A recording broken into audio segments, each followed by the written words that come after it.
পবিত্র ঈদ উল আজহা উপলক্ষে সম্প্রতি মুক্তিপ্রাপ্ত সিনেমার গান নিয়ে অনুষ্ঠান ছায়াছন্দ। কিছু কথার পিঠে কথা তুমি ছুঁয়ে দিলে মুখরতা। সময় প্রবহমান, সাথে বদলায় মানুষের রুচি, তার উপভোগ উদযাপনের ধরন।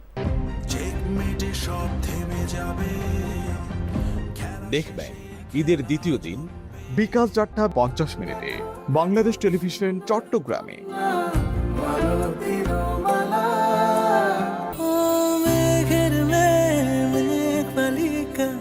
প্রযোজনা উম্মে হাবিবা দিনা।